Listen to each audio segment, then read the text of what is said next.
have to live, right.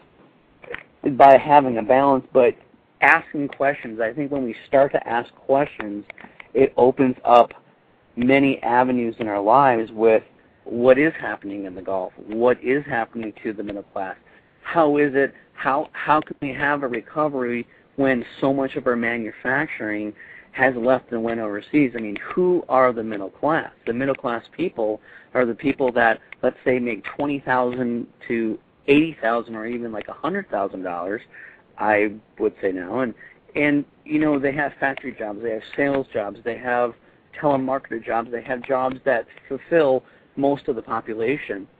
But when those jobs get moved overseas and no one does anything to keep the jobs in our country, we tend to disappear. I mean, how can there really truly be a recovery in our country without a manufacturing sector that produces things that people buy? You have to sell, you have to make things to be able to have economy. You cannot just be a service-based economy and expect to get out of the recession, depression that we're in. And right. There's just so much stuff to go into. You know what? Let's take a quick break here. We're going to take a quick break because I want you to come back and talk more about the middle class thing. Okay? Sure. So what we'll do, I'm going to take us out on a break real quick, and when we come back, I want you to really get deep into the middle class, how they're destroying the middle class, and the purpose of doing it. All right? Now, so we're going to take a quick break right here on Ninja Pro Radio. All right, we're back, and I'm here with Outlivesheep, and we're going to start getting into the demise of the middle class here. Now, he had a couple of videos on that I checked out, and they are great videos. So, once again, this is Brian, also known as Outlivesheep. You can check him out at www.outlivesheep.com and also on youtube.com/user/Outlivesheep.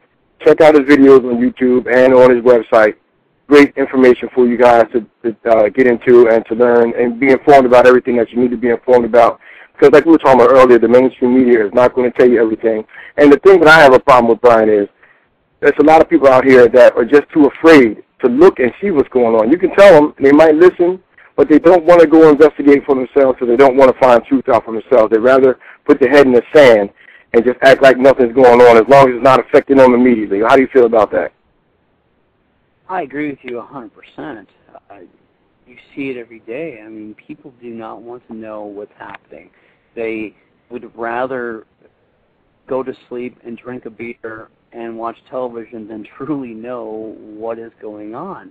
And it concerns me because you look in other countries when something happens, they take away they're doing the austerity measures in Greece, and they're doing the austerity measures in Spain, meaning that they're basically cutting back on their payrolls, the public payrolls. If you work for the government, basically your pensions are taken, those things are taken. What do? People riot and they get upset and they protest. The difference is that we seem to be, I'm not saying violence is what you need to do. I'm just saying that what I see in our society is when people get angry, we tend still not to do very much. We just say, well, that's just the way it is. We can't do anything about it. And, you know, we might not be able to do anything about it except using our voting power to vote the people in that we feel can change things in our country, or we awaken other people to show them what's going on. And power is in the numbers of people that know what's happening around them. But you're right, people would rather crawl underneath a rock than truly know what's going on, and they deny what's going on because they don't want to know, and they ridicule you and tease you and say, hey, you got a tinfoil hat on, you're crazy. And it's like, it's right out there in the public. If they can publish a news story today saying that the jobless rate fell and the more people were looking for the jobs, it just doesn't correlate. There's no correlation. Like we talked before, that you know the job numbers or the growth numbers can come out and they can be negative or not very good, and the stock market goes up. So there's really you can't justify your thoughts based upon anything other than what your gut feeling is or what you know to be true, because in the mainstream media and out in the public, they will not tell us what is really happening. And until you're awake, until you awaken other people, that's the only way that you'll truly help people and help yourself by feeling better, saying, yes, it's terrible and all this, but I feel better because I know what's going on. At least, I mean, if you know that you're being taken advantage of, at least you know it. At least you feel it. Know it, right? At least you know you are. So, but when you wake from... I'm sorry, go ahead. Well, I'm just saying, when you wake from your sleep, it tends to be, in sleep, I mean being a sheep and not being a sheep anymore, it tends to be a angry feeling, or you, at least this is what I felt, I know other people have had the same sense, is that it's almost a sense of anger and frustration because it's been so many years of your life you've thought one way because that's what you were told to believe, and you believed it to be true, and you realize that, hey, it's not really that way.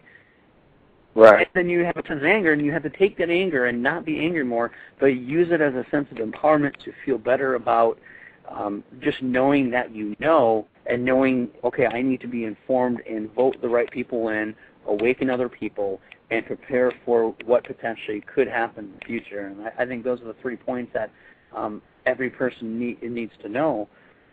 But to the middle class, digging into this, I think we have to look at the history of what happened to the middle class from basically the 1800s to the 1900s, when we had a manufacturing sector that drove our economy, where we produced things for the First World War, World War II, the Model T cars, all that, all the way up until the 60s, the 70s, still producing many goods and services. And then it seems like there was a switch to, I mean, I believe in a free market where competition is great to drive prices down, but when you have an unfair advantage or you have a monopoly, such as in the gasoline market or in the oil market, you and I, we can't really, I mean, we can choose where we get gasoline, but because it's manipulated to whatever's going on in the world or crisis that is or isn't, when we're paying $4 a gallon for gas, do we really need to pay $4 a gallon or $4.50 a gallon for gas? Probably not, but they manipulated the system to earn more market share, and it wears down the middle class people.